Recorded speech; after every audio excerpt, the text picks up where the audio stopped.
진리의 나라라는 제목으로 말씀을 전하도록 하겠습니다. 자, 오늘 이제 공관복음이랑 요한복음이 다르다고 말씀을 드렸잖아요.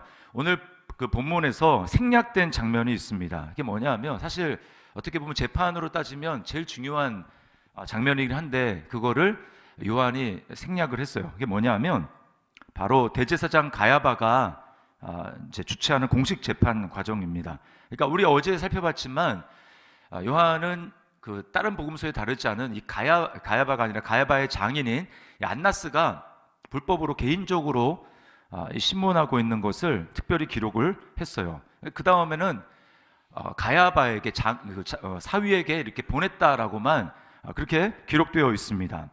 사실 밤에 사내들인 공의가 소집돼서 예수님에 대해서 유도 신문을 이렇게 해서 사형에 해당되는 신성모독이라는 이것을 이제 끌어냈습니다. 그거 낸 사람이 바로 가야바예요.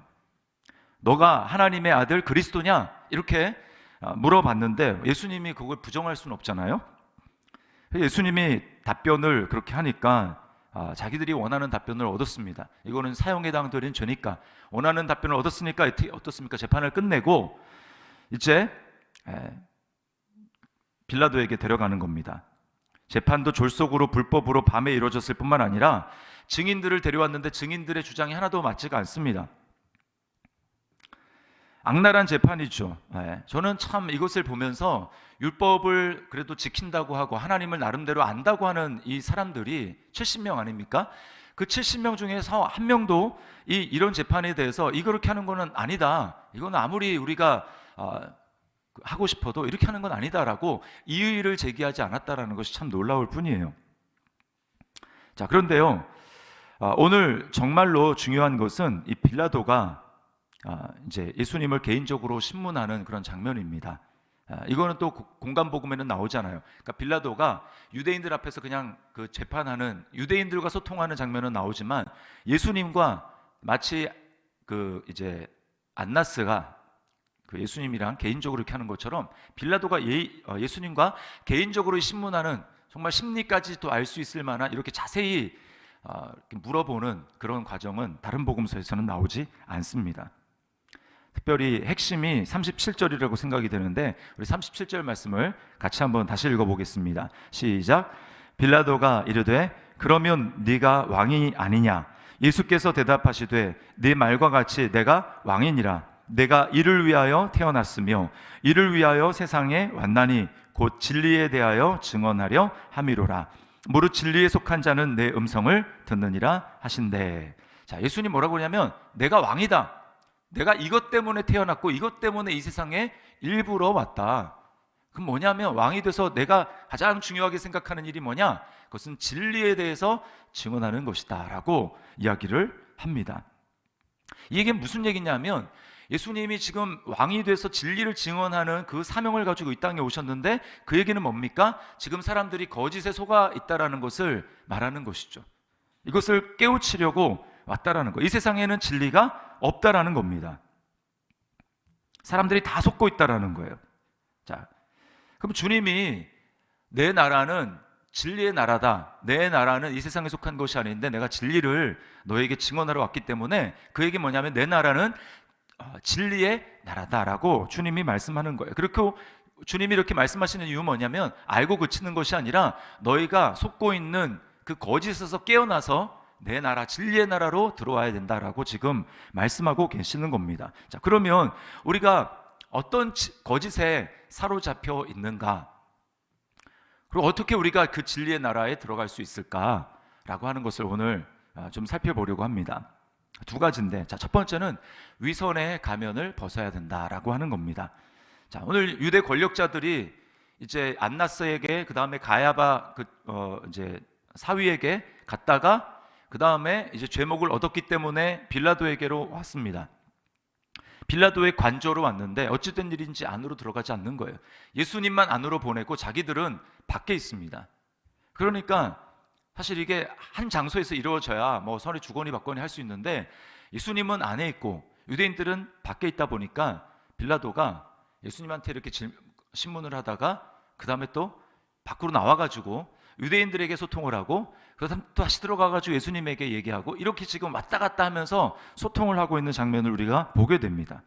왜 그럴까요? 왜 이렇게 해야 될까요? 그것은 유대인들 때문입니다. 부정하게 되지 않으려고. 자, 28절 하반절에 이렇게 이야기를 합니다. 그들은 유대인들입니다. 더럽힘을 받지 아니하고 유월절 잔치를 먹고자 하여 관정에 들어가지 아니하더라. 자, 유대인들의 그 관습에 의하면 무엇입니까? 이방인들, 그들은 더러운 사람들이니까 그들과 교제하고 뭔가 말을 섞고 이렇게 하게 되면 자기들이 부정을 입는다라는 거예요. 자기가 더러워지기 때문에 이제 지금 유월절 절기인데 곧 유월절 어린 양 그 식사를 해야 되거든요.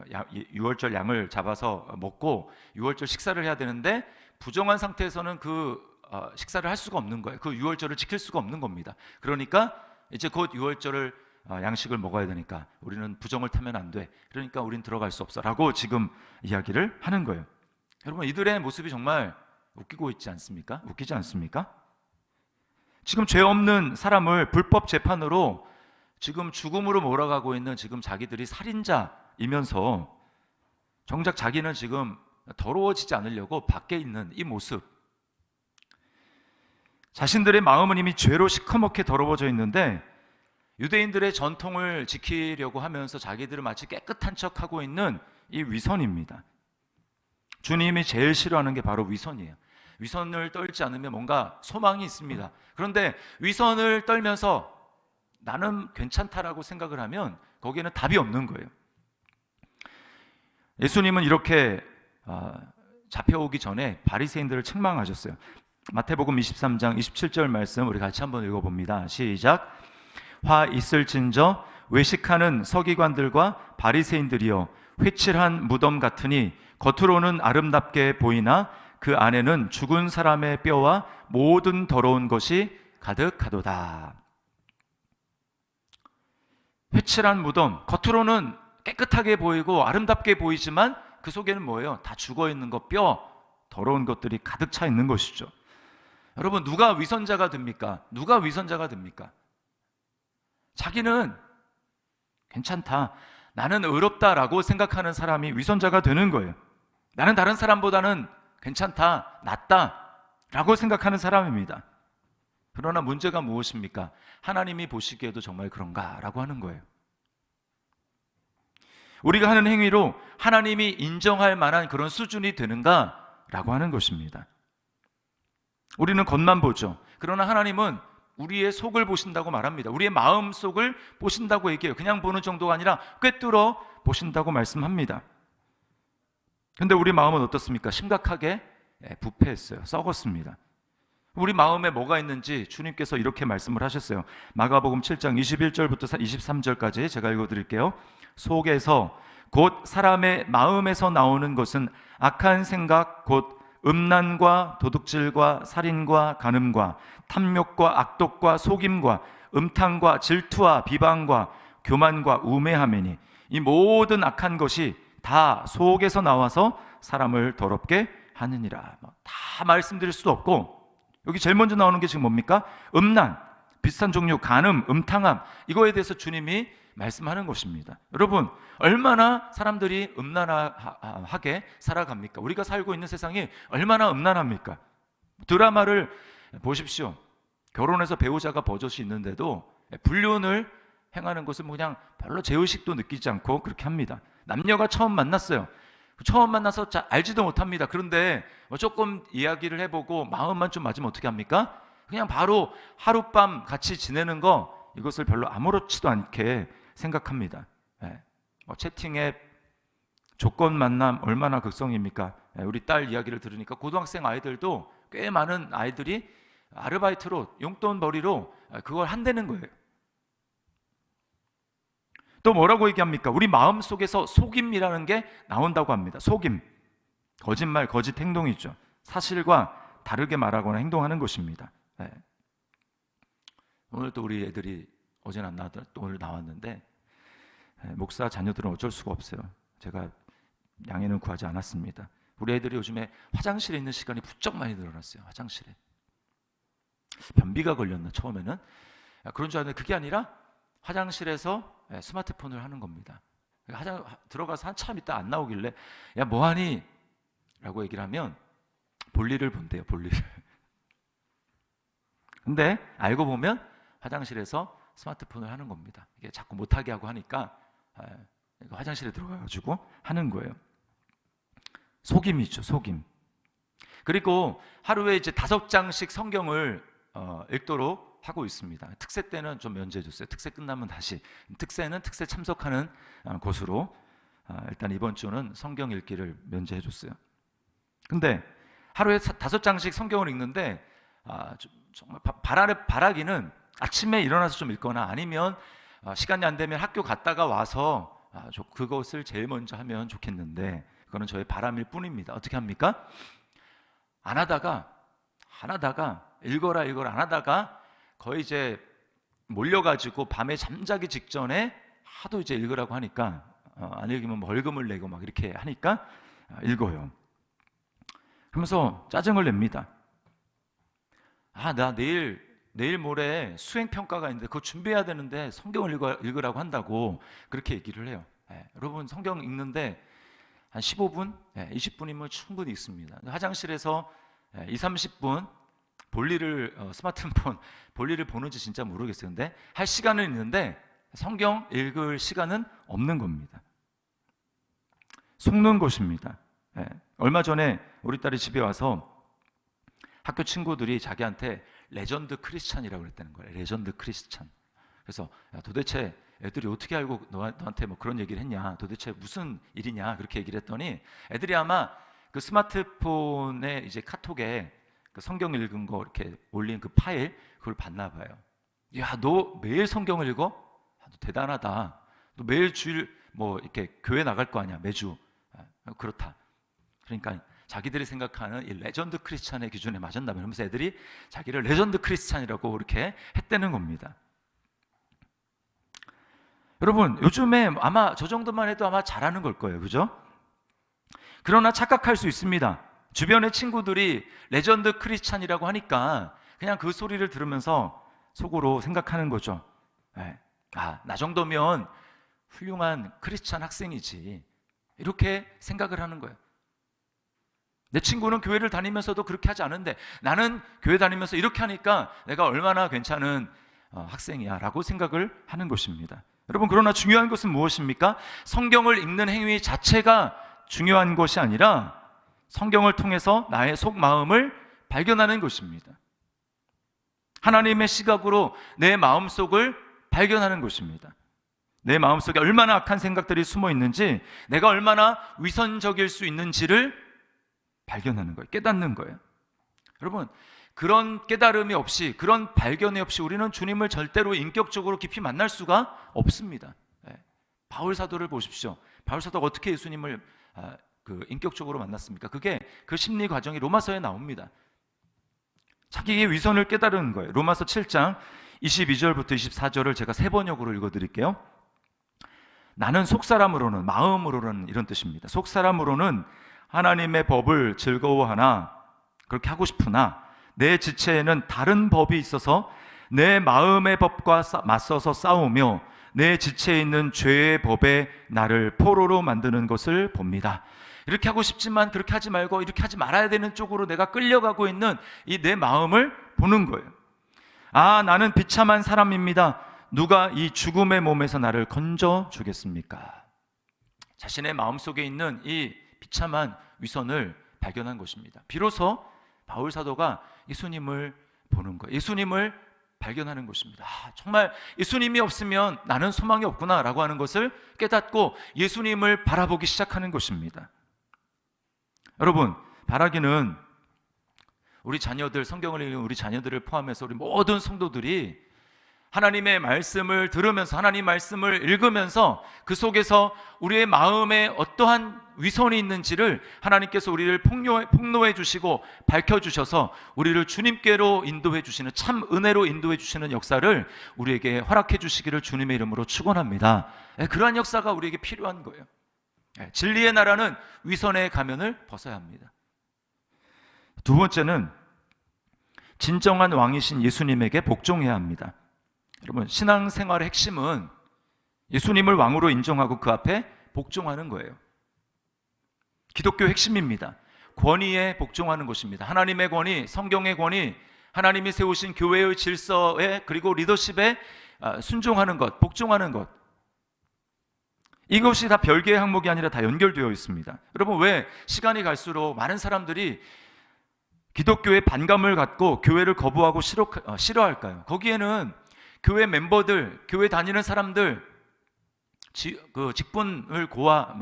직분을 이제 떠나서 우리가 말씀대로 살아내지 못하니까 거기에 가장 큰 원인이 있습니다. 우리 잘못이죠.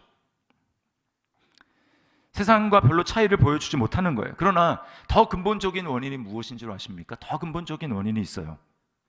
세상은 점점 개인의 자유와 권리를 중요한 가치로 부각을 시키는데, 그래서 자유가 최고의 가치가 됐습니다.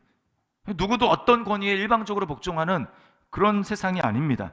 그러나 여러분, 교회는 무엇을 말하고 있습니까? 성경은 우리에게 무엇을 요구하고 있습니까? 하나님의 권위에 절대적으로 복종해야 된다라고 이야기를 합니다. 실례를 들어보면, 결혼했어요. 아까도 잠깐 말씀을 드렸지만 결혼을 했습니다. 배우자에 대한 그런 감정은 사그라들었어요. 그런데 직장에 나갔는데, 일터에 났는데 어떻게 우연히 만난 어떤 이성 있습니다. 감정이 끌려요. 그럼 세상은 뭐라고 얘기합니까? 야, 그 감정이 사랑이다. 그 감정에 따라서 행해라. 그래서 이혼도 할 수 있다. 새롭게 그 사랑을 찾아 나서도 된다. 이렇게 얘기하지 않습니까? 그러나 성경은 뭐라고 얘기합니까? 그걸 간음이라고 얘기를 해요. 아내에게는 남편에게 복종하라고 얘기하고, 남편에게는 아내를 주님이 사랑하셨듯이 그렇게 사랑하라고 이야기를 합니다. 그렇게 사랑하고 있냐는 거죠. 그렇게 복종하고 있냐는 거죠. 태어날 때 생물학적인 성별과는 상관없이 내가 원하는 대로 성별을 결정하고 싶어 합니다. 그리고 세상에서는 그럴 수 있다라고 이야기를 하죠. 젠더가 그거잖아요. 그러나 성경은 뭐라고 얘기합니까? 그걸 가증하다고 얘기합니다. 하나님이 싫어하는 것, 가증한 것. 동성끼리도 얼마든지 사랑을 나누고 동성애를 할 수가 있는데, 성경은 뭐라고 얘기합니까? 거기서 명백하게 죄라고 말씀하시는 거예요. 인간의 자유와 자율에 대해서 항상 성경은, 하나님은 제동을 거는 것처럼 보입니다. 하나님이 꼰대처럼 느껴지는 거죠. 내 맘대로 하고 싶은데 그걸 죄라고 하니까 싫은 겁니다. 여러분, 이것이 바로 이 세상 임금인 마귀의 작전이에요. 창세기 3장으로 가보십시오. 아담과 하와가 중대한 기로에 서 있습니다. 누구의 말을 따를 것인가? 하나님은 말씀하세요. 동산에 있는 모든 나무, 그건 너 마음대로 할 수 있다. 나무만 얘기하는 게 아닙니다. 나머지 모든 부분에 대해서 말하는 거예요. 단 하나, 내가 이 모든 것의 주인이라는 사실은 너가 인정해야 된다. 그것은 바로 선악과를 먹지 않는 것이다. 그게 내가 너에게 원하는 전부다. 내가 너에게 요구하는 전부다. 다 자유다. 사탄은 말합니다. 선악과를 먹어라. 그게 네가 하나님이라는 족쇄로부터 자유해지는 방법이다. 네가 스스로 주인이 되면 된다. 불행하게 아담과 하와는 사탄의 말을 따랐습니다. 여러분, 그게 지금 세상 사람들이 행하고 있는 방식이에요. 내 인생은 나의 것이다. 아무도 내게 이래라 저래라 할 수 없다. 나는 완전 자유다. 여러분, 그러나 사람들을 냉철하게 관찰을 해보십시오. 자유로운 것 같지만 실제로는 자유가 없습니다. 자유로운 그냥 느낌만 있을 뿐이지 진짜 자유는 없어요. 하나님을 몰아내고 내가 왕이 되고 그러자 어떻게 됩니까? 자기 욕심의 노예가 되는 거예요. 그러나 그걸 자기는 모릅니다. 중독을 끊어야 되는데 끊을 수가 없어요. 포르노를 끊어야 되는데, 게임을 끊어야 되는데 안 됩니다. 또 내게 상처를 준 부모님을 용서해야 되겠는데, 좀 선한 말, 좋은 말을 해야 되겠는데 좋은 말이 안 나옵니다. 용서가 안 됩니다. 여러분, 이게 바로 해야 되는 것을 하지 못하고 하지 말아야 되는 것을 계속해서 하고 있는, 아까 바울 사도가 얘기하는 이 사망의 몸에서 누가 나를 건져낼까? 여러분, 이게 바로 하나님에게서 독립해서 스스로 주인된 인간의 민낯입니다. 인간이 스스로 주인이 되면서 속는 게 또 하나 있어요. 그게 뭐냐? 세상은 내가 지금 살아가는 방식대로 계속 유지될 거다. 즉, 이 세상은 망하지 않을 것이다. 그리고 어쩌면 나도 죽지 않을 수도 있다. 대놓고 그렇게 생각하는 게 아니라 막연히 그렇게 생각한다라는 것입니다. 막연히. 죽음을 향해 나가고 있으면서도 여기 그거 부정할 사람 있습니까? 나는 곧 죽는다. 이거 부정할 사람 있습니까? 아무도 없죠. 그러나 실제로는 아무도 그렇게 생각하지 않습니다. 오늘 같은 내일이 있을 것이고, 또 오늘 같은 올해와 같은 내년이 있을 것이고, 그냥 막연히 그렇게 쭉 계속 될 거라고 생각을 하는 거예요. 그러다 보니까 어떻습니까?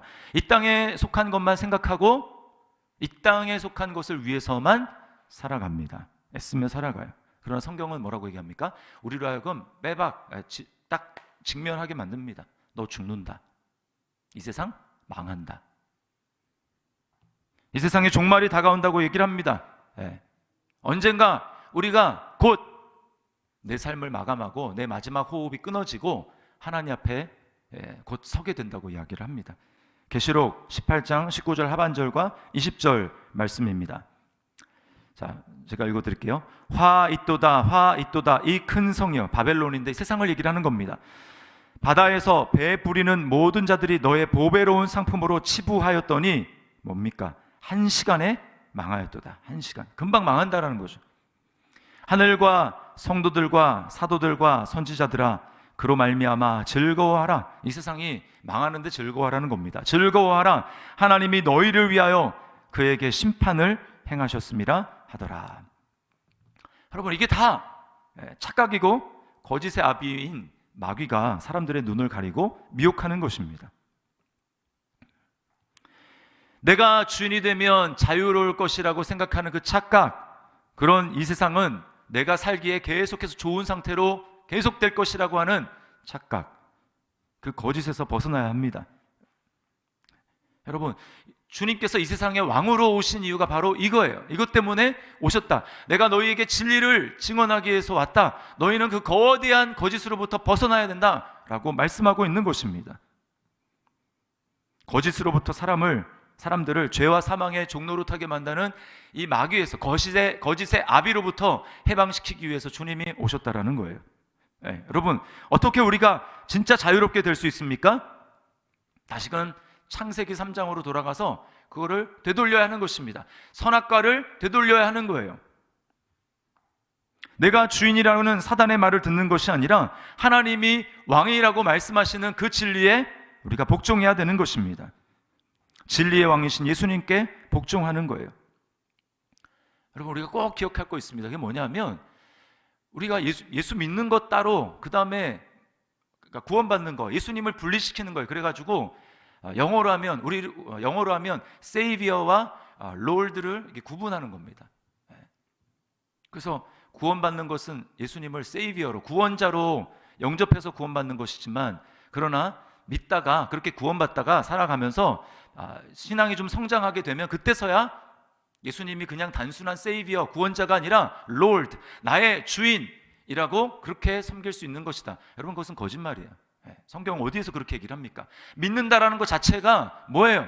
내가 전에는 불순종의 아들이고 하나님을 거역하는 그곳에서 이제는 내가 돌이켜서 내가 주님이 왕이시고 창세기 3장으로 돌아가서 아담이 했던 그 실수, 잘못, 죄, 거기서 내가 돌이켜서 내가 주님 앞에 무릎을 꿇겠습니다. 나의 인생은 주님의 것입니다. 내 생명은 주님의 것입니다. 주님이 나의 주인이십니다. 그렇게 복종하고 무릎 꿇는 것, 여러분, 그것이 믿음입니다. 다른 게 믿음이 아니에요. 믿음 따로 있고 예수님께 순종하고 있는 것 따로 있고, 아닙니다.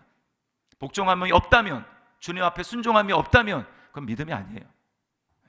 믿는다라는 것은 뭡니까? 순종한다라는 거예요. 복종한다라는 것입니다. 내 생각과 달라도 주님이 말씀이 그렇게 말씀하시면 내 생각을 내려놓고 말씀을 따르겠습니다. 그 앞에 무릎 꿇겠습니다. 이것이 예수님을 믿는 겁니다. 그것이 예수님을 왕이라고 인정하는 거예요. 입으로는 주여 주여 하면서 주님이 말씀하지 않습니까? 나더러 주여 주여 하는 자가 천국에 들어갈 것이 아니라 내 아버지의 뜻대로 행하는 자라야 들어가리라. 뭘 얘기를 하는 겁니까? 너희가 정말 나를 믿는다면 순종해야 된다. 나의 권위 앞에 무릎을 꿇어야 된다 라고 하는 것입니다.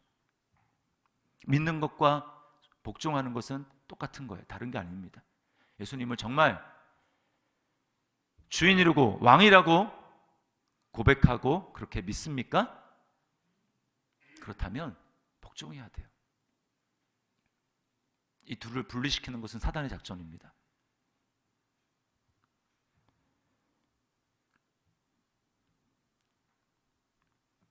자, 왜 주님이 말도 안 되는 이런 재판을 받으시고 사람들에게 이런 굴욕적인 대우를 받으셔야 됩니까? 그거 우리 때문이에요.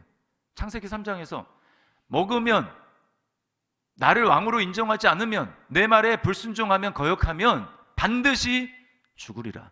이게 하나님의 선언입니다. 그건 돌릴 수가 없어요. 뭐 다른 대안이 없습니다. 하나님이 입에서 한번 나아간 거면 반드시 그렇게 돼야 되는 거예요. 반드시 죽어야 됩니다. 누가 죽습니까? 우리가 죽어야 되죠. 그런데 우리를 죽게 할 수 없으니까, 하나님 우리를 사랑하시니까 어떻게 합니까? 대신하신 거예요. 반역은 우리가 했고 불순종은 우리가 했지만 반드시 죽으리라고 하는데, 우리가 반드시 죽는 게 아니라 하나님의 아들이 반드시 죽게 되는 그러한 일을 하나님이 우리에게 허락하신 것입니다. 그래서 주님이 지금 그 얘기를 하는 거예요. 내가 그렇게 왔기 때문에, 내가 그렇게 진리의 왕으로 왔기 때문에 너희가 이 거대한 세상에 속고 있는 이 거대한 거짓으로부터 벗어나야 된다.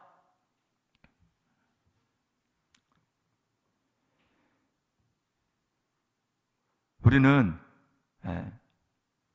더 이상 거짓의 그 가면을, 위선의 가면을 쓸 필요가 없습니다. 왜 그렇습니까? 어제도 말씀을 드렸지만 주님이 우리를 다 아세요.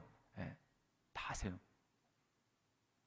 얼마나 악하고 위선적이고 또 연약한지를 주님이 다 아십니다. 그걸 아시고 우리를 위해서 십자가를 지셨기 때문에 뭐 이미 다 까발려지고 다 주님이 아시는데 뭐 안 그런 척 하나님 앞에 그렇게 할 필요가 없어요. 우리 진리이신 예수님께 복종했기 때문에 그때부터 우리에게 진짜 자유가 주어집니다. 자유로운 느낌뿐만 아니라 진짜 자유가 주어지는 거예요. 그리고 이 땅에서 영원한 하나님 나라를 누리며 살아가는 것입니다. 몇 해 전에 행복축제 때 우리 교회 송민경 집사님이 간증을 했습니다. 이 앞에서 간증을 했어요. 이분이 이제 교회를 원래 다니는 분이 아니었습니다. 교회를 다니는 분이 아니고 이분이 이제 대학 강단에서 학생들을 가르치는 그러한 분인데, 그 학교가 기독교 학교였어요. 기독교 학교. 그러다 보니까 그 교수 임용을 하고 막 그러려면 세례를 받아야 되는 겁니다. 세례. 이분이 가르치려니까 이제 자격이 필요한 거예요. 그래서 교회에 전화를 해서 제가 여차여차한 사람인데 세례를 좀 줄 수 없겠느냐. 근데 그냥 줄 수는 없잖아요. 믿지도 않는데. 그래가지고 그러면 등록을 하시고 여차여차. 그래서 교회 등록하고 매주 예배를 참석하고 또 다락방에도 참석하고 그리고 이제 성경 공부도 하고 훈련도 받고 이러면서 이분이 처음에는 그냥 세례 자격만 갖추려고, 그거 세례 받으면 이제 자연스럽게 이제 멀어지려고 그렇게 왔다가 예수님을 만나버린 거예요. 예수님을 만났어요. 예수님을 믿기 전에 이분의 마음을 사로잡던 것이 있었는데, 그게 뭐냐면 어떻게 하면 학생들한테 인기 있는 강의를 해가지고 좋은 점수를 받아 학교에 좋은 인상을 주고 그렇게 해서 좋은 자리, 교수로 임용이 될 수 있을까? 이것을 항상 고민을 했습니다. 항상 거기에 관심이 있었어요. 그러다 보니까 수업 시간에 졸거나 예배 시간에 좋게 졸거나 수업 시간에 졸거나 또는 그 강사한테, 교수한테 태도가 좋지 않는 그런 학생들이 있잖아요. 그런 학생들을 딱 보면 나를 무시한다라는 생각, 내가 아직 교수로 임명되지 않고 강사로 하고 있으니까 나를 무시하나? 이런 생각이 들면서 막 화가 마음속에 막 이렇게 일어나는 거예요. 그리고 또 이제 뭐 그 같은 계열에서 하다 보니까 또 어떤 친구는 어떤 학교에 이제 뭐 교수로 임용이 됐다더라, 뭐 좋은 그런데 또 뭐 대기업에 뭐 이렇게 들어갔다더라, 이런 이야기를 들으면 그 친구를 만나서 그 앞에서는 정말 이렇게 축하를 해주지만 헤어지면서 차 안에 들어오면서는 그 친구가 나보다 나은 것도 없는데 라고 하면서 너무 서럽고 자신의 처지가 안 된 것 같아가지고 막 울었다고 해요. 여러분, 자유가 없는 거죠. 자유가 없는 거죠. 그러나 예수님을 만나고 이분이 달라졌습니다. 달라졌어요.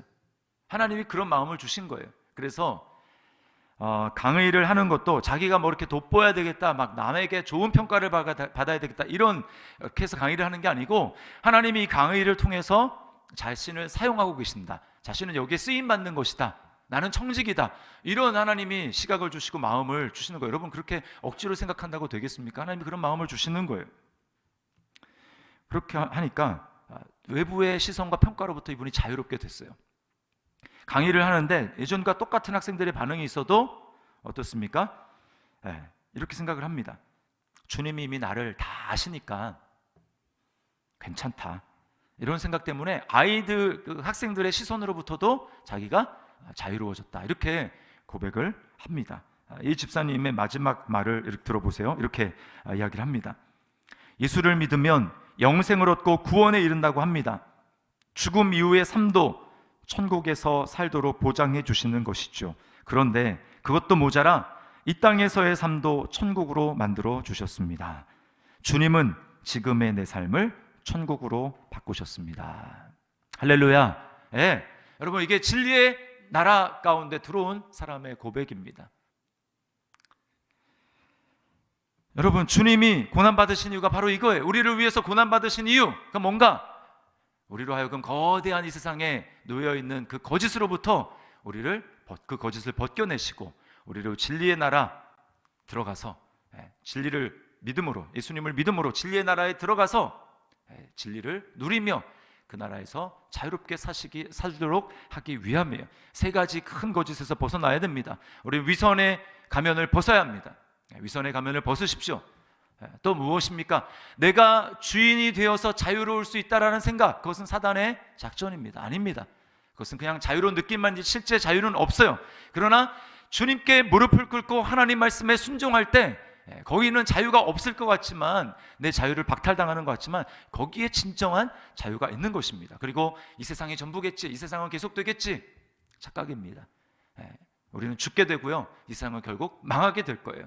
그러므로 우리는 위선의 가면을 벗고 진리이신 그 주님 앞에 무릎을 꿇음으로 말미암아 진리의 나라에 들어가서 주님이 주시는 참된 기쁨과 평안을 누리며 살아갈 수 있는 그러한 온전한 복을 날마다 누릴 수 있기를 주님의 이름으로 축원합니다.